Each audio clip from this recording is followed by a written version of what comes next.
Tara mga kapanalig, samahan ninyo ako sa paglalakbay nating ito. So, gamit ang ating NMAX na 155, puntahan natin ang Barangay Kumba ng Batangas City, na kung saan ay matatagpuan natin ang cross na ito. Tunay namang napakaganda at nakakamangha ang mga tanawin dito. Kaya tara mga kapanalig, samahan ninyo ako.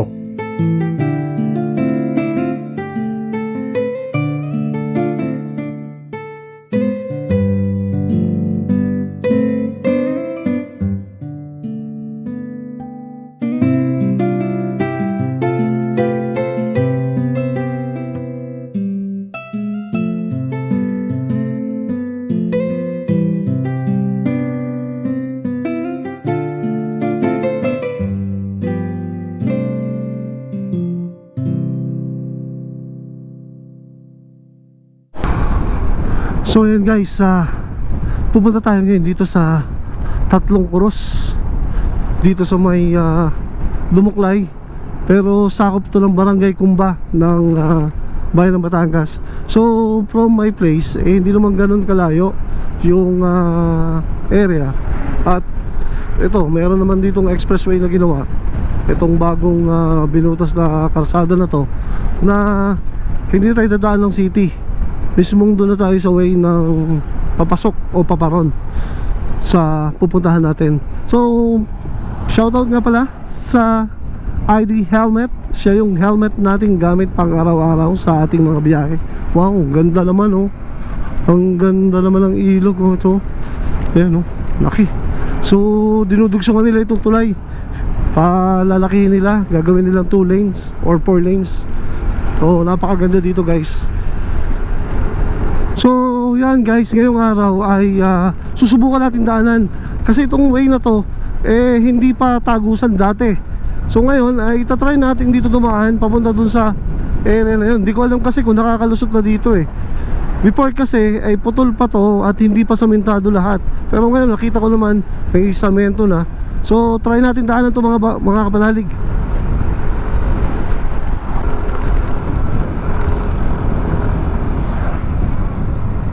So mahaba na rin yung nagawa dito no.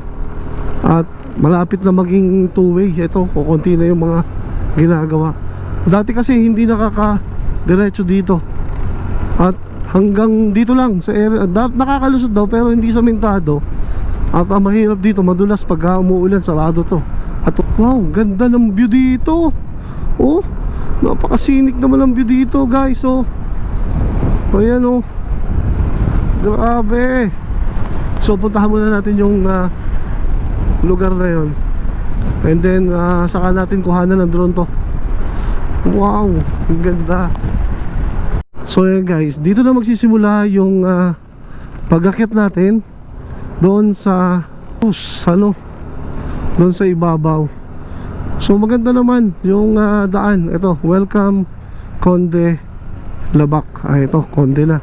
So malaking bagay yung nagawang kalsada na yun doon sa pinuntahan natin.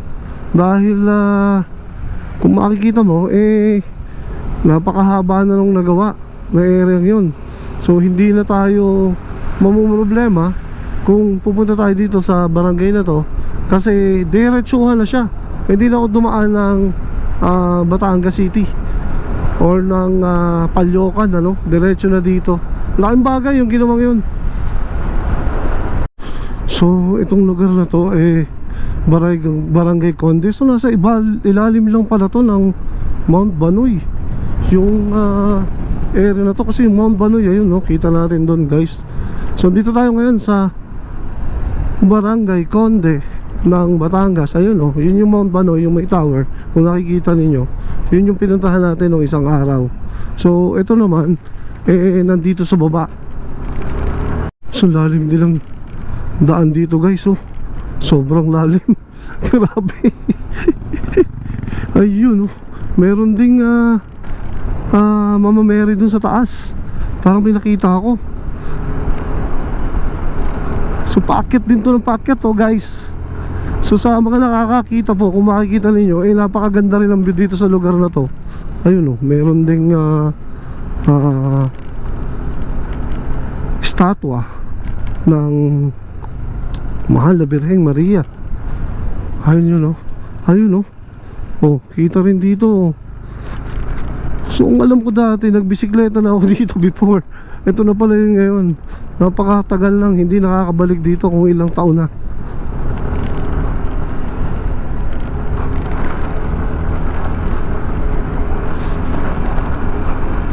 Ayun oh, Tagaraw na talaga. Dami ng puno ng mangga. Manggahan pala to.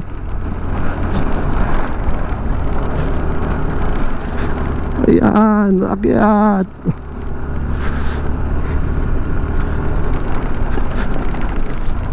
Medyo maalog lang kasi sandaan matagal nang nagawa at nasira na siguro sa tagal na rin ng panahon.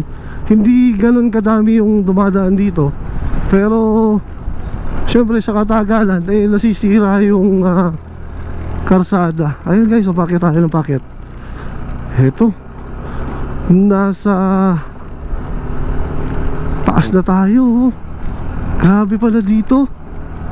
Ang ganda rin ng view dito. Ayun, bundok na tong kaliwa natin. And itong lugar na to hindi masyadong napupuntahan pa siguro, no? Pero magaganda yung bahay. Kung makikita mo dito, ang ganda ng formation ng bundok dito. Dito na rin pala to, bundok na rin pala talaga to guys. So itong ating inakit na to talagang bundok na rin. Literal na bundok na. So ginagawa yung karsada. Ayan. And 4 na kilometro pa bago makarating doon sa lugar na pupuntahan natin. Yung ganda oh. Pataas ng pataas. Ayan. Yung buti dito sa may area to nagawa na. May konti, hindi naman rough road kung matatawag yan, kundi ginagawa naman Ano na kayang barangay to? So ito, anong barangay na kaya to? Ang dami ng bahay pero pataas tayo, pataas oh. Ayun oh, pinago-go tayo. Go raw, go, go. Ayan. Oh shit. Oh baka ayun oh. Yun ang mahirap dun biglang kumakaibot baka biglang tumaob ka dun magkaganon na madulas. So ito guys, oh, diretso tayo. Akyat. Akyatin tayo. So yung lang, ginagawa pa pala yung kalsada dito, pero okay naman. Maganda naman yung daan dito pag natapos. Kita mo yung kalsada na napakatagal na nagawa nito. Tapos lumabas na yung mga bato niya sa katagalan na ito. Hindi nasira ng mga dumadaan to nasira na siguro sa tubig. Oh, ayun ang taas na natin. Eto na oh. Yun oh. Yun pala yung Mount Banoy oh. Doon tayo galing sa bundok na yun guys. Sa kabilang yun, doon tayo galing nung pumunta tayo. Ayan, kung makikita mo dito, yung lugar na yun, yung pinuntahan natin yung kabilang yun. So mataas din pala to. Yun oh. Yun yung Mount Banoy oh. Yun yung inakit natin. So nasa gilid pala to ng bundok. Itong pinuntahan natin itong mga panalig. Ayan.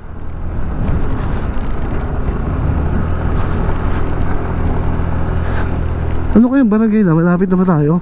So according to Google ay 2.3 kilometers, 2 kilometro pa. So malapit na. Ayan. Ang taas ng daan.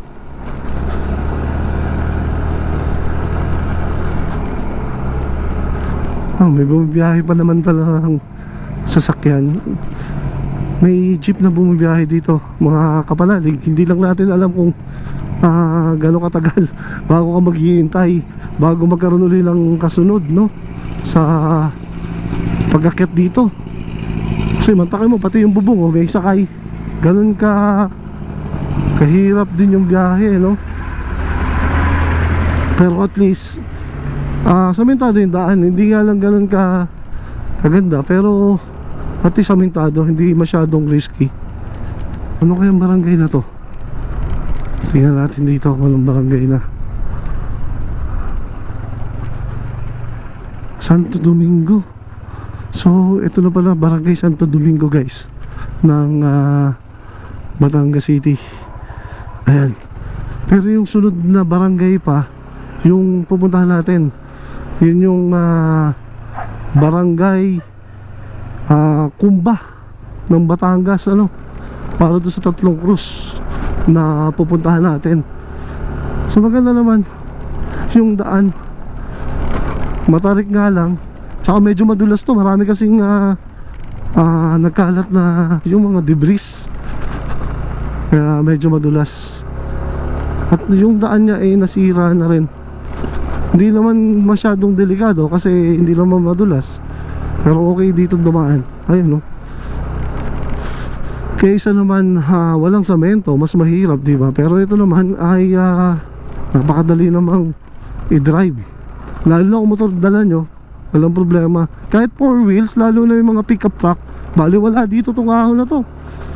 Tsaka yung ganitong daan, hindi ganito kahirap akyatin to pag dala mo yung 4x4. Ayan, dito medyo makinis na yung daan dito, mga kapalalig. Ayan, medyo makinis na dito. Wow, yun, no? Ganda ng views dun, no? Wow, ganda ng view. Ayan, no? Okay, tignan natin kung makapagpalipad tayo ng drone dito maya maya.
So ito guys, nandito na tayo sa barangay Kumba. Akit tayo, tingnan natin. So yun guys, yan, dito na tayo sa barangay Kumba. Malapit na tayo, 1 kilometro na lang paket kung saan pupuntahan natin.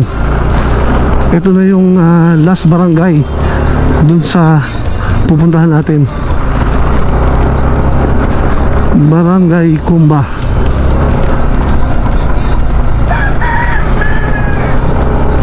So mukhang sobrang steep yung paahon, no? Ayan, paket na.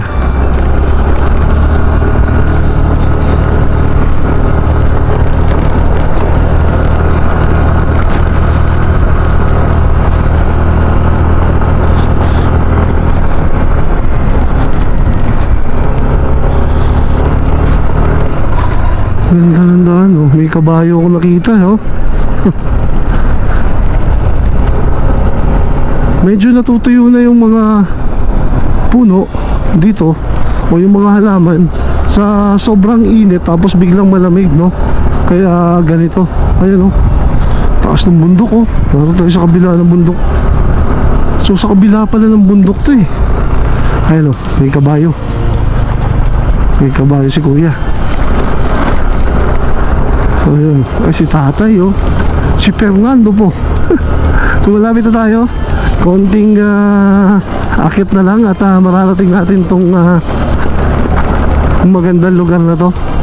Hopefully po pagka nakita ninyo ay mapuntahan din ninyo.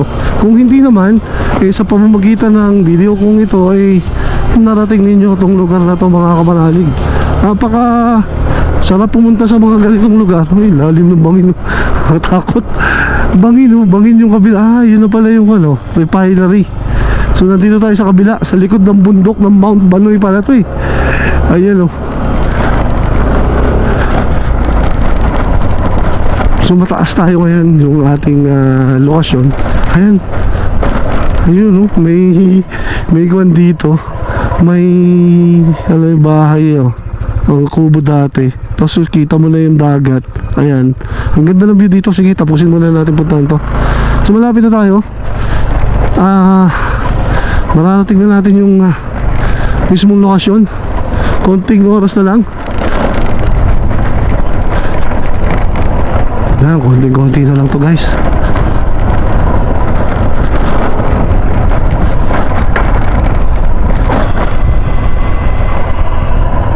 Dapat talaga gamit mo sa ganito yung mga sabi nyo, pagka nakalog tayo, bili tayo ng pang 4x4 or nung mga CRX 150. Wow, grabe.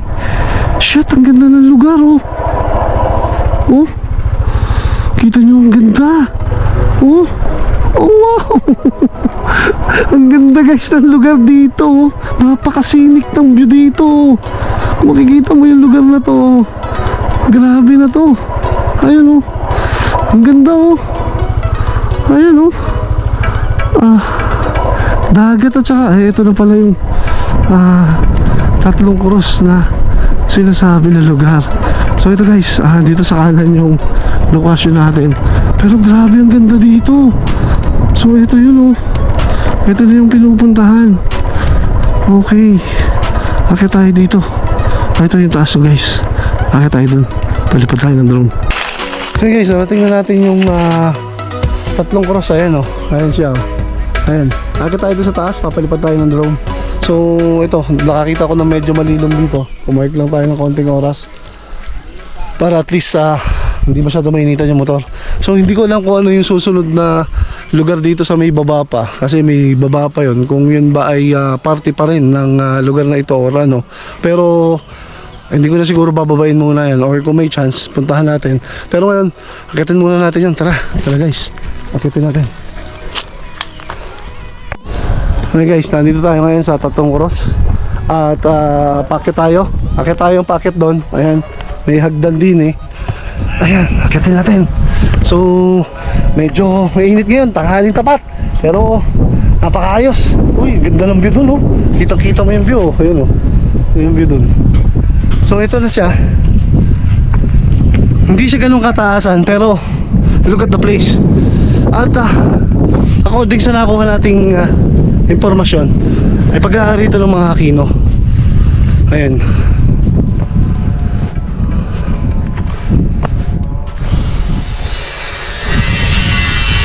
Ang ganda dito. Ayun, nasa taas tayo. Pinanulong ka natin. Ganda. Ayan yun yung tatlong cross. Napakaganda ng view dito. Sarap ng simoy ng hangin talaga pag nasa ganito kang lugar. Nakakalis ng stress kahit pagod. Ayun kung makikita nyo doon ay dagat. Dito sa kabilang side, dito dagat din. So napakaganda ng view dito. So akitin natin yung tatlong cross. Let's go.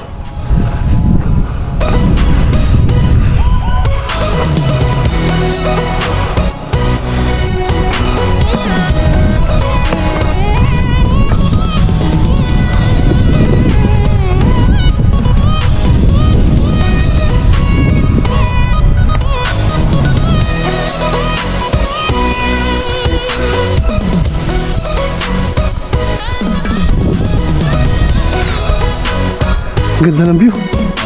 Grabe. So guys, yan, dito tayo ngayon sa tatlong cross. Wala akong masasabi. Medyo nakakapagod din lang, pero at least dito tayo ngayon. At ito ay private property ng mga Aquino, pero hindi po sila nagpapabayad andito lang, may inaayos pa doon sa baba. So siguradong dadayuhin to ng mga turista pupunta. So palipad po tayo ng drone dito para makita niyo yung kabuuan. Tara guys, samahan niyo ako.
So yun guys, andito ako ngayon sa taas ng Tatlong Cross dito sa Barangay Kumba. Kung may pagkakataon kayo, silipin nyo tong lugar na to. Napakaganda niya, napakasinik ng view, lalo na siguro sa hapon, paglibog ng araw dito kitang-kita mo yung, yun yung station o yung ang tawag dito ng Shell Refinery, nandun sa kabila. So Isla Verde, yung kabilang yan, makikita nyo dyan, Isla Verde yan lahat. So, napaka-scenic ng view dito, lalo ngayong mahal na araw. Magandahan dito kung pupunta ka, gasolina lang yung gastos kasi yung may-ari hindi naman nagpapabayad dito sa area, at least mayroon pang ginagawa na lugar doon sa baba para magkaroon pa rin ng mga pwedeng tigilan ng mga tao. So, malaki naman yung space niya. Kung makikita mo, ay napakalaki naman yung space, at hindi naman ganun kahirap puntahan itong area to. Kasi, masasabi ko na napakagandang puntahan ito ngayon, itong mahal na araw na to. So ito, pakita ko sa inyo yung isang area dito na naglagay sila ng view deck dito. Ito, may view deck dito ginawa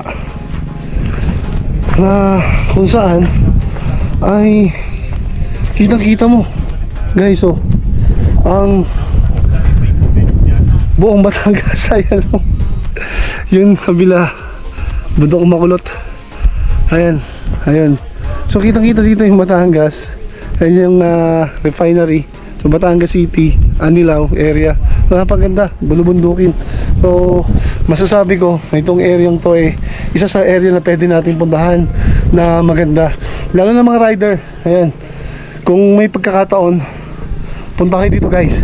Lalo sa umaga mas maganda, sa pahapon para hindi ganito kainit. Kasi medyo mainit ngayon. Pero okay lang. So nandun yung may-ari, ako sabi ko lang, at least, eto, wow, ang sarap ng pakiramdam. Alam mo yung panatag yung loob mo, kasi nandito ko sa area ng ganito, napaka-solemn. Nakikita natin yung cruise. So wala akong masabi, great surrounding. Kung kabisado nyo yung lugar, maganda dito yung hapon. Pero kung hindi naman, I suggest ngayong umaga kasi medyo yung daan hindi ganun kaganda. May mga portion kasi na may mga butas-butas, pero hindi naman masama na sobra. So sa inyo po lahat, kung napanood nyo itong vlog na to, just comment below and guide ko kayo kung paano pumunta dito. So bababa po ako at puntahan natin yung may-ari. Salamat sa inyo. So kung galing naman kayo, takit kayo, naglagay din sila nung sa mga PWD na pwedeng makaakyat. Ayan, may access papunta doon sa baba. So kung may wheelchair na dala para lang makaakyat doon, pwede kayo dito dumaan. Ayan. So hindi naman siya ganun kataas. So baba tayo. Doon muna tayo ulit.